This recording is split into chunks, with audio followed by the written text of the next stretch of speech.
Hello guys, welcome back. आज की video में हम जूलिया प्रोग्रामिंग लैंग्वेज के बारे में बात करने वाले हैं और ये एक रिक्वेस्टेड वीडियो है। आप में से काफ़ी सारे व्यूअर्स ने सजेस्ट किया था कि हमें जूलिया प्रोग्रामिंग लैंग्वेज के बारे में जानना है, तो चलिए आज हम इसी बारे में बात करते हैं। ये जो जूलिया प्रोग्रामिंग लैंग्वेज है as compared to C plus plus और पाइथन, ये न्यू है ना। सी प्लस प्लस और पाइथन बहुत पुरानी लैंग्वेजेस हैं। ऑल्दो पाइथन को लोग अब समझ रहे हैं, उनको ऐसा किसी किसी को लगता है कि ये नई है लैंग्वेज, बट वो पुरानी लैंग्वेज है। तो जो जूलिया प्रोग्रामिंग लैंग्वेज है ये जो है ये फरवरी 2012 में पब्लिकली ओपन सोर्स लैंग्वेज की गई है, ठीक है। और ओपन सोर्स का मतलब यहाँ पर ये होता है, देखो जब भी आप कोई प्रोग्राम लिखते हो, है ना, तो जिस भी लैंग्वेज में लिख रहे हो वो जो लाइंस लिखी हुई है आपकी कोडिंग की उसको बोलते हैं सोर्स कोड, ठीक है। तो यदि हम कोई ऐसा सॉफ्टवेयर बना रहे हैं जो हम दे रहे हैं और साथ में उसका पूरी कोडिंग भी दे रहे हैं कि भैया ये सॉफ्टवेयर इस कोडिंग के कारण से काम कर रहा है, तो जब आपने अपने सोर्स कोड को यानी कोडिंग को ओपन कर दिया फॉर ऑल, कोई भी देख सकता है उसको, तो हम इसको कहते हैं ओपन सोर्स, ठीक। इसका एक जो रीज़न होता है वो ये कि लोग इसको स्टडी पर्पस के लिए भी ओपन सोर्स कर देते हैं कि भाई जो है कोई भी इसको पढ़ना चाहे कि किस फंक्शन को लिखने से ये क्या काम कर रही है, ठीक है, तो उसके लिए भी वो यूज़ कर सकते हैं। या वो उसमें कुछ मैनिपुलेशन करना हो और कुछ एडिटिंग करके कुछ नया सीख रहे हैं, रिसर्च कर रहे हैं, तो उसके लिए इसको ओपन सोर्स किया जाता है। तो जब आप लिखेंगे इसके बारे में तो आप ये ज़रूर लिखें कि ये कब आया, 2012 में पब्लिक किया गया इसको इन द वर्ल्ड, ठीक है। और ये एक ओपन सोर्स लैंग्वेज है।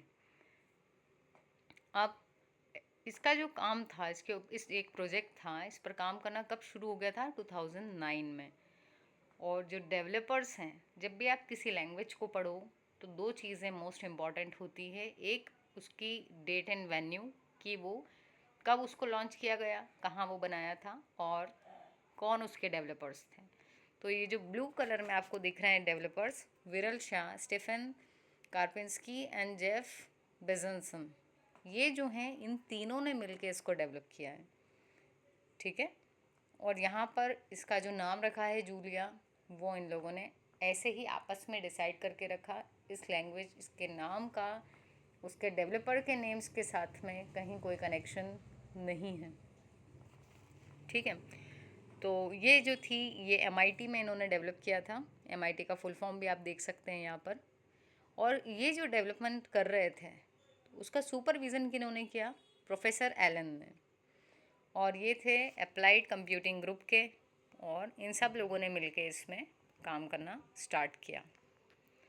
उसके बाद में मोस्ट इम्पॉर्टेंट चीज़ होती है, जब भी हो सकता है आपको शॉर्ट नोट लिखने को आए जूलिया के ऊपर, ठीक है, तो जो इम्पॉर्टेंट चीज़ होती है वो किसी लैंग्वेज में होता है उसके फीचर्स।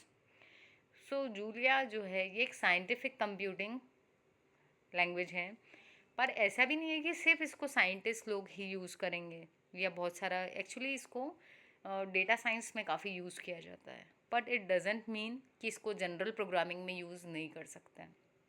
जैसे आप सी प्लस प्लस में प्रोग्राम्स बनाते हो जिसमें आपकी सिंपल एडिटिंग, एडिशन, सब्ट्रैक्शन और बहुत सारी चीज़ें होती है, वैसी भी कोडिंग हम जूलिया के थ्रू कर सकते हैं। जैसे हम सी में फाइल बनाते हैं तो .c लिखते हैं एक्सटेंशन, वैसे ही जूलिया में हम .jl लिखते हैं, ठीक है। सो ये जो है ये साइंटिफिक कंप्यूटिंग के लिए बनाई गई है, लेकिन उसी पे रेस्ट्रिक्टेड नहीं है। उसको जनरल पर्पस प्रोग्रामिंग या फिर वेब डेवलपमेंट के लिए भी यूज़ कर सकते हैं। और इसके कुछ फीचर्स में से जो पहला फीचर है वो ये है कि ये हाई लेवल लैंग्वेज है। इसकी जो प्रोग्रामिंग लैंग्वेज है ये डायनामिक है। डायनामिक का मतलब ये होता है, जैसे हम सी प्लस प्लस में इंटीजर, फ्लोट, कैरेक्टर जो हम डेटा टाइप्स देखते हैं, और जब हमें यूज़ करना होते हैं वो डेटा टाइप्स, तो पहले आप डिक्लेयर करते हो, है ना। लेकिन जूलिया में हमें वेरिएबल्स को डिक्लेयर नहीं करना होता। आप डायरेक्टली किसी, जैसे मान लो ए नाम का वेरिएबल बनाया, यदि उसमें आपने कोई नंबर डाले तो वो समझ जाएगी प्रोग्रामिंग कि ये एक इंटीजर वेरिएबल है। और यदि आपने कोई स्ट्रिंग लिख दी उसमें, जैसे खुद का नाम लिख दिया, तो वो समझ जाएगा कि ये स्ट्रिंग टाइप का या कैरेक्टर अरे टाइप का वेरिएबल है। ठीक है, तो इसलिए इसको क्या कह रहे हैं हम, डायनामिक। और ये जो है ये स्पीड तो हमको सी और सी प्लस प्लस की देता है, लेकिन इसको सीखना ईजी है।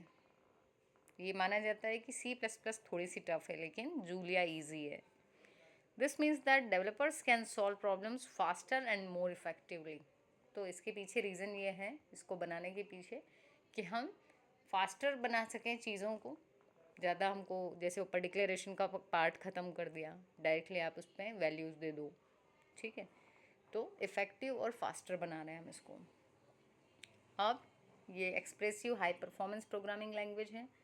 साइंटिफिक कंप्यूटेशन और डेटा मैनिपुलेशन के लिए यूज़ होती है। जो की टर्म आजकल हम सभी सुन रहे हैं, डेटा साइंस, जिसमें हम बोलते हैं कि बिग डेटा, बहुत सारा डेटा है, उसको एनालिसिस करना है और उसकी बेसिस पे हमको कोई डिसीजंस लेने हैं एनालिसिस करके।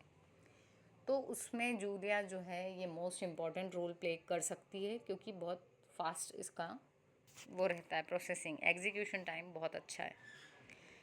It is designed for distributed and parallel computation.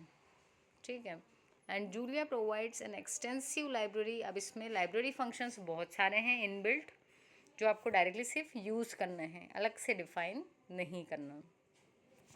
ठीक है, और न्यूमेरिकल एक्यूरेसी बहुत बढ़िया है, क्योंकि ये बनाई ही बिग डेटा के लिए गई है। तो ये आपको पॉइंट याद रहेगा, लाइब्रेरी मैथमेटिकल फंक्शंस। जैसे आप सी प्लस प्लस में देखते हो, math.h हमारी लाइब्रेरी रहती है, उसमें स्क्वायर रूट और भी बहुत सारे फंक्शंस होते हैं, वैसे इसमें भी खूब सारे फंक्शंस हैं। ठीक है, एंड देन ये ओपन सोर्स है और फ्री है, आप चाहें तो इसको डाउनलोड कर सकते हैं फ्रीली। जबकि यदि आपने मैटलैब के बारे में सुना होगा, तो वो जो है वो आपको परचेस करना पड़ता है सॉफ्टवेयर, वो फ्री या ओपन सोर्स नहीं है। ठीक है, नेक्स्ट है हमारे पास, इसके 3 की फीचर्स हैं। पहला है कि बहुत ही फास्ट है ये। दूसरा फीचर है कि इसको सीखना बहुत आसान है। And third is open source. ठीक है, तो ये कुछ फीचर्स थे, आप इनके स्क्रीनशॉट्स ले लेना। तो आई थिंक आपके पास में 1 पेज जितना लिखने का तो समझ में आ ही जाएगा। ठीक, और यदि फिर भी कोई डाउट हो तो आप पूछिए। End of course channel subscribe नहीं किया है तो उसे सब्सक्राइब करें, और दोस्तों के साथ शेयर करना तो बनता है ना।